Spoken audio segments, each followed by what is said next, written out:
Welcome back. This is Julie Baranek, host of the Seven Figure Builder Show, and I'm here with my friend Leah Remillet.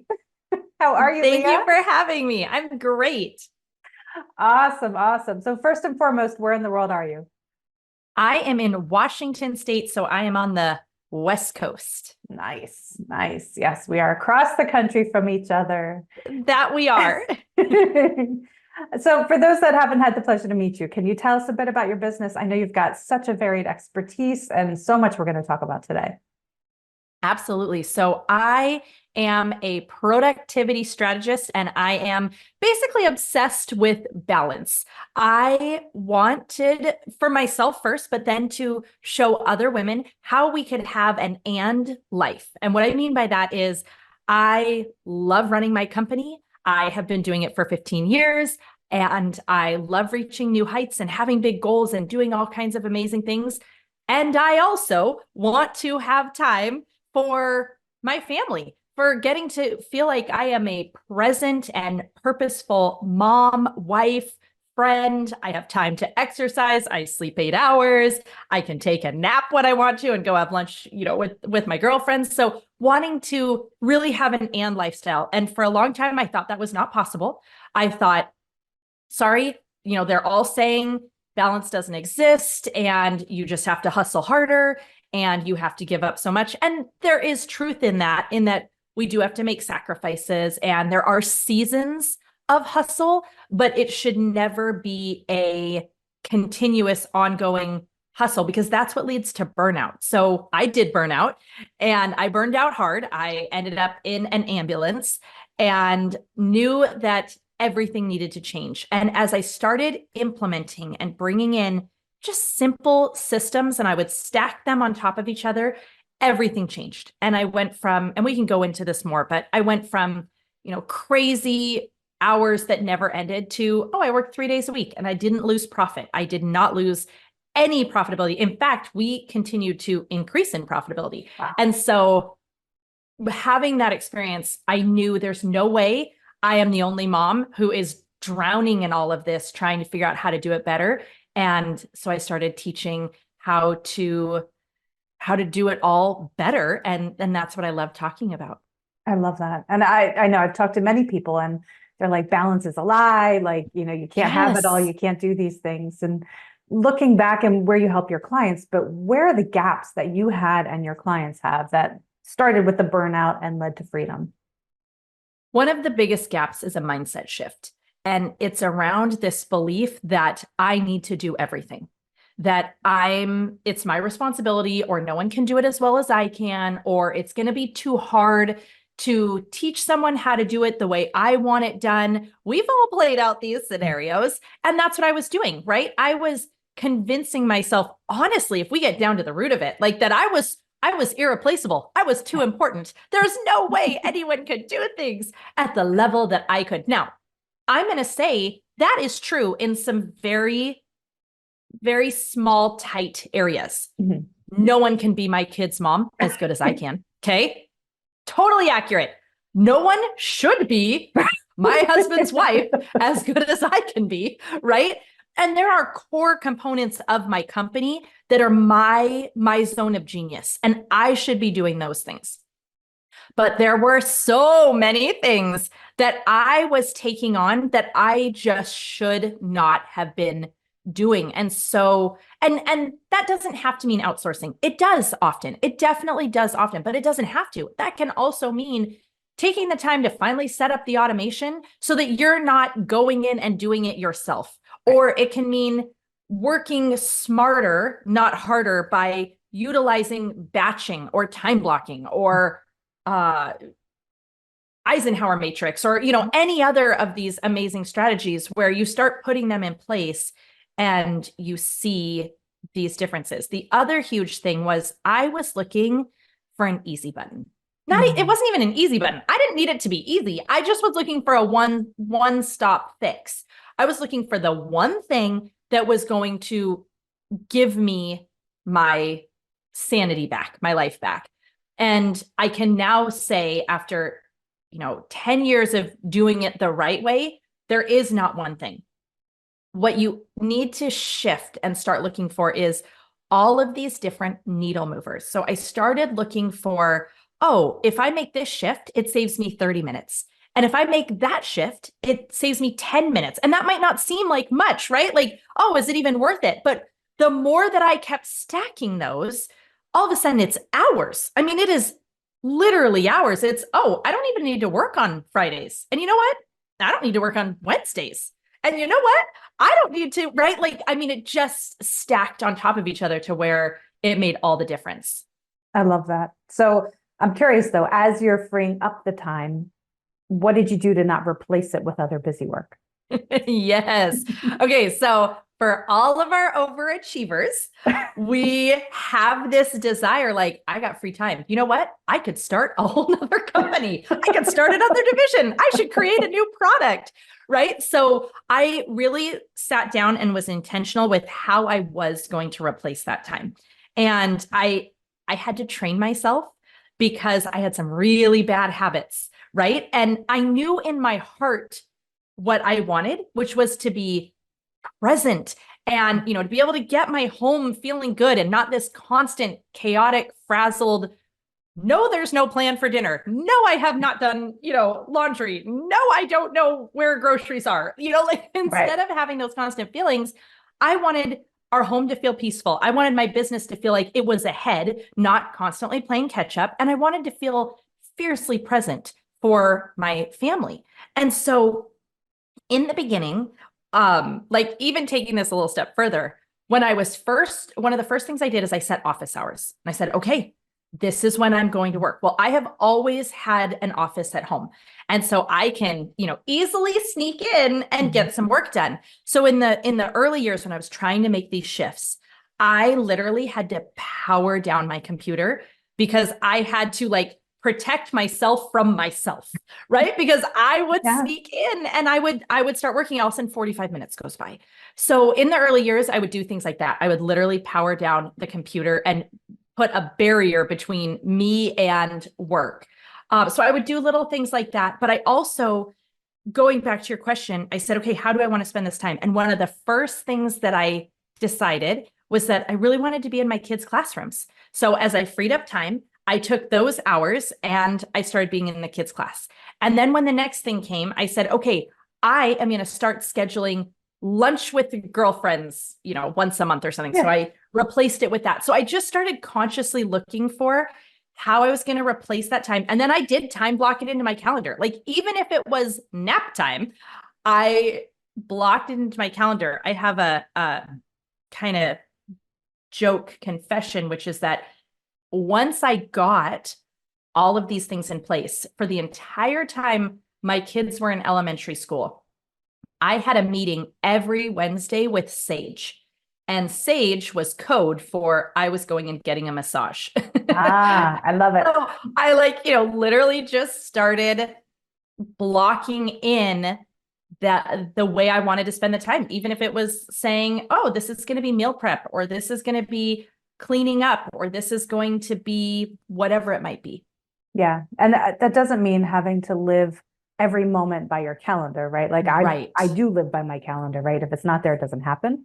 But it's giving permission to yourself to do the things that you've prioritized over work, right? Yes. Yeah. It's funny because by scheduling and blocking out the time, you actually create more flexibility. And that feels like it shouldn't work. It feels like such a, it's like, there's no way. The more I'm scheduled, the more restricted I feel. But in actuality, the more chaotic, the more you're in the middle of your day and all of a sudden you're like, oh my gosh, I forgot to do this. And now I have to drop everything and go run and do it. Yeah. And now I'm behind. That is actually the greater stress. That is the one that actually feels like you are restricted, where when it's all time blocked and you see like these windows and you give yourself buffers and you say, this is how I'm going to use it. And sometimes I would be like, no, you know what? That's not what I'm going to do. I'm going to do something different.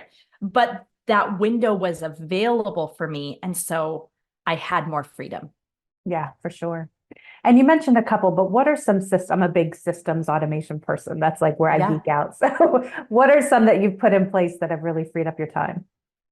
So, trying to get, okay, an automation anywhere you can. Okay. I love me some automation. You and me both, girl. Right. So the obvious ones are things like your freebies and your newsletter drip system and your product delivery, right? Like those should all be automated. We should not be like, oh my gosh, an order came in. I need to go do a bunch of stuff, right? So there's obvious ones like that. But then there's also things like anyone who's listening who maybe has a customer journey experience where you want to deliver several emails that are going to explain to them the process and the journey and kind of just walk them through. There should be an automation for that. We even have on our team, we have like secret automation forms that literally say for internal, where when a customer is going through a certain process, then that team member's job is to like go drop their name and email in, and then it kicks off and it starts their customer journey. And so we have different things like that going. I have automations. Well, no, I have systems for our home. Some of it's a little automated, I guess, but I have systems for our home. Honestly, around anything that I possibly can. So we have systems for date night. We have systems for dinner. We have systems for laundry. We have systems for, and that's something I love teaching. I have a whole masterclass, No Time Clean Home, because I love having a clean home, but I don't love cleaning my home. And I can think of a lot of other things that I want to do with that time. And I, for years felt like I always had to give up the feeling like my home felt good, right? I mean, someone would knock on the door and I'd be like, drop to the ground. Nobody talk.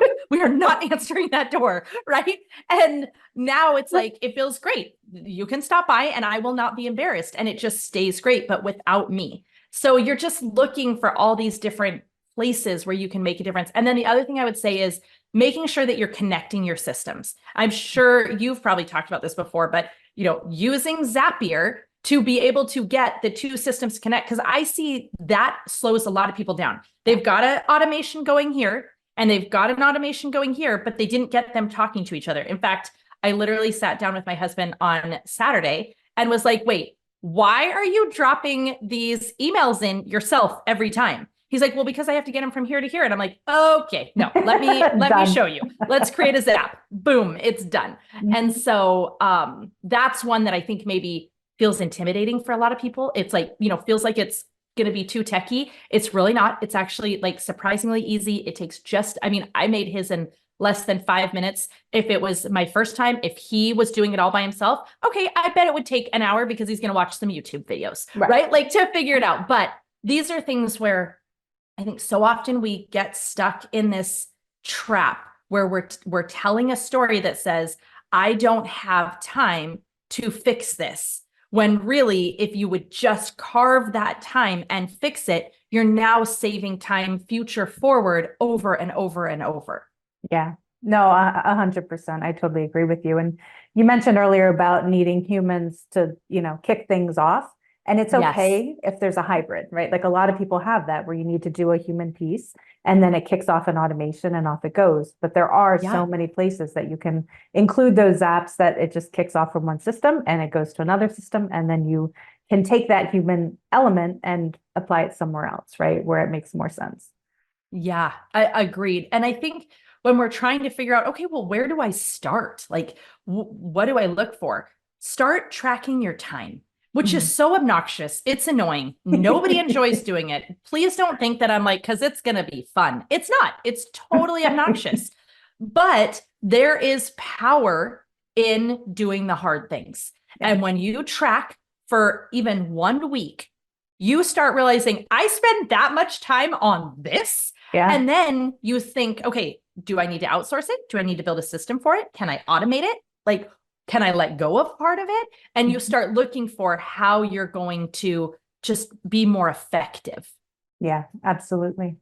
And for those people that are hearing this and just feeling overwhelmed thinking about this, like what would you tell them to, ease that overwhelm for them? Start small. So that would be one thing. But if you're in a place, and I remember being here, if you're in a place where you are drowning, I mean, your head barely comes up for water, you take the biggest gulp you can and you're back under because you are running a treadmill with a laptop while trying to make lunch for the kids and put in the grocery order. And right, like I get that. And so what I'm going to say to her is that you need to let somebody come help you. It can be temporary. Okay. It does not, it's, if you're saying, Leah, I can't even afford that. You have a best friend, you have a sister, you have a mom, you have a neighbor, you have someone, and you need to let them come in and serve you and love you and help you just long enough to try to get a little bit of this in place so that you don't have to feel so behind. You can at least start to feel like you're keeping your head above, just a little bit longer. And then what I'm going to say to her is, with that extra time that you start getting, like, let's say you get an extra 30 minutes or 1 hour because you implement one of the things that we talk about, or you go over to my website and you grab some of my freebies that help you figure out how to save more time, and you're able to save a little bit. I want you to invest that time you saved into getting yourself more time. Like, that is what I want you to invest in that time. So, when we're talking about like, oh, where do you go with your time? At the very beginning, that time is going to invest in getting more time until you start to really feel like, okay, now I'm like treading and this is actually easier. And I'm actually able to stand on the sand and I can like rest for a second. And then you can start looking for those other places. Yeah. Yeah. It reminds me with debt consolidation. Like, you start little and then take that and invest in more and more and more. And eventually you have a lot more free money. The same thing applies with time, right? 100%. Yes. It's like that snowball, right? Like, we're going to just look for the small amounts and be okay if it's like, I saved 15 minutes. I saved 10 minutes. I saved 20, and stack those and then use that saved time. Like, resist everything in you that says, I deserve to rest. I deserve to scroll. I deserve to watch a show. Now, if we're talking about rest in the form of sleep, I am all for it. You can do that one. But if we're talking about rest, and I'm using finger quotes, in the form of zoning out, resist everything in you. Don't let yourself waste that time. Instead, give yourself and your family and everyone that you love and your health, give that gift of, I'm going to use this time to create more time. Yeah. Well, and to your point of rest, like, instead of just scrolling for an hour, you can go get a massage for a half an hour, right? Including commute, right? Like, and it's way more fun. Totally.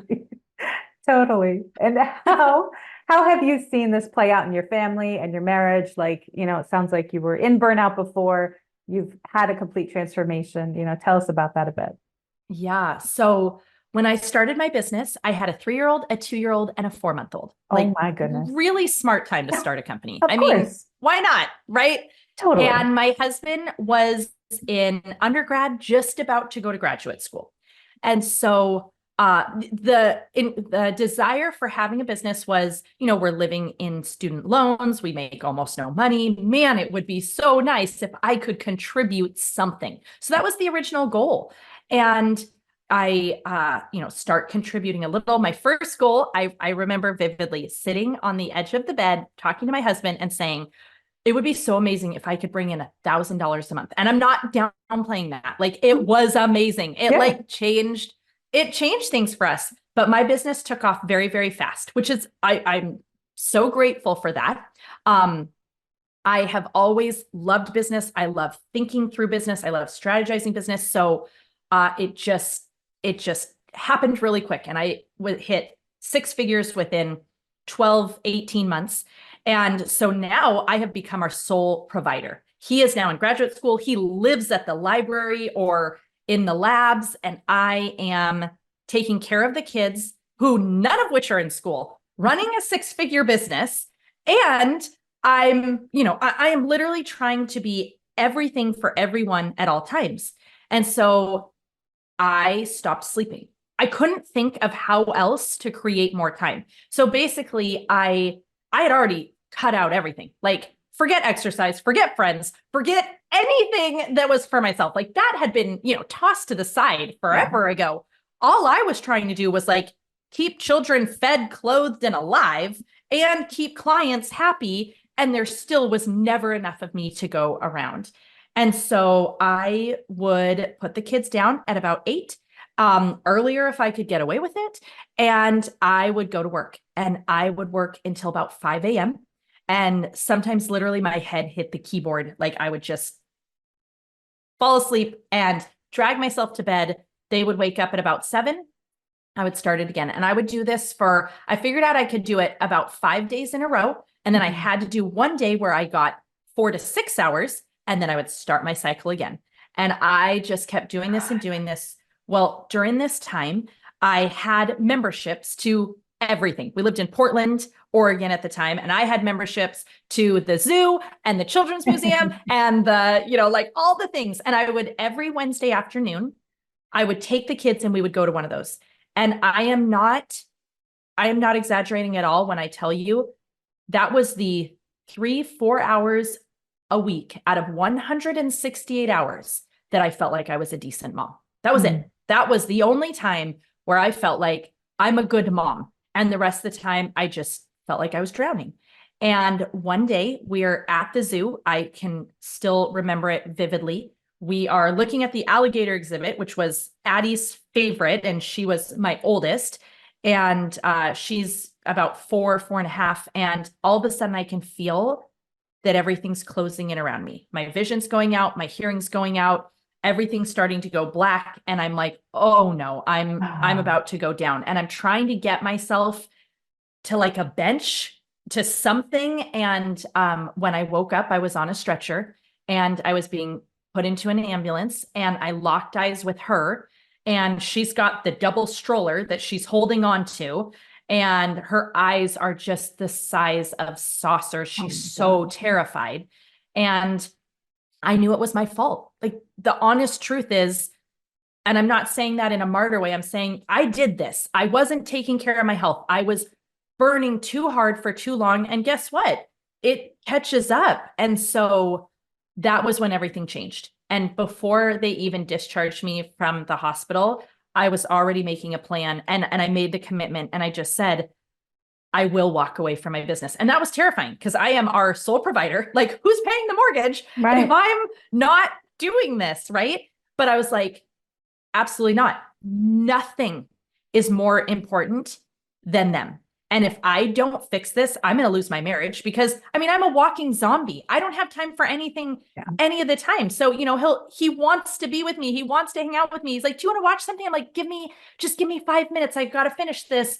And then I never show up. Right. And my kids are going to not even have memories of their mom ever being present. She's going to always be like, I'm busy. Why do you need me? Right. And so I knew that it absolutely had to change. And so that was it for me. And that's when I was like, okay, I will find the way. And, I didn't really know how to do it. Like, this is back in like 2012. We did not have the level of resources that we do now. And so, I was studying everything I could. I studied McDonald's like you wouldn't even believe.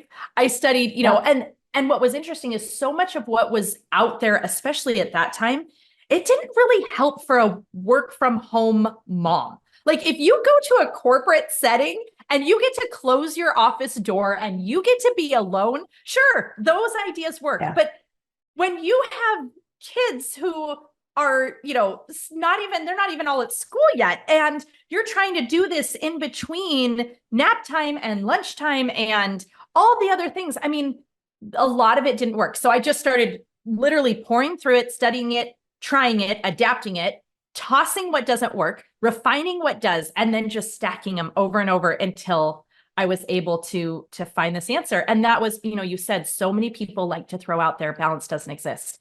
And I remember hearing that. And I remember just wanting to cry and just feeling like there's no hope if it doesn't exist. So I am the one who is like, yes, it does. Balance does exist, but it is a feeling. That's what balance really is. Balance is about when you look at all the areas of your life and they feel good. It's not about equal time to equal things. That's ridiculous. Of course, that's not what it's about. It's about feeling peace and joy and just goodness in the core areas of your life that matter.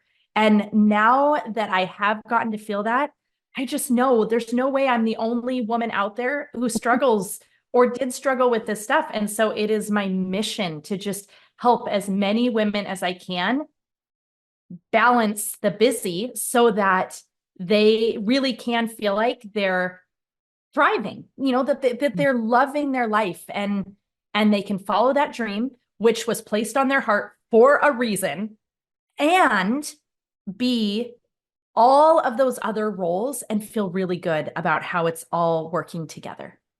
I love that. That's so powerful. And now that you've experienced it, balance has to exist, right? Like there's no other way around it. No, yeah. But I think it's true. To what you said, it's about being intentional about the life that you're building, the business you're building. And so often we build a business unintentionally that we're chained to, when in reality, I think we need to have that. And for me, that's, there are peaks and valleys in the balance for me personally, but like my goal is exactly what you're talking about, of like, things run on automation, and they're seamless and they're streamlined, and my clients are happy and my family's happy and I'm happy, and all of it, they all tie together. So it's really, really powerful.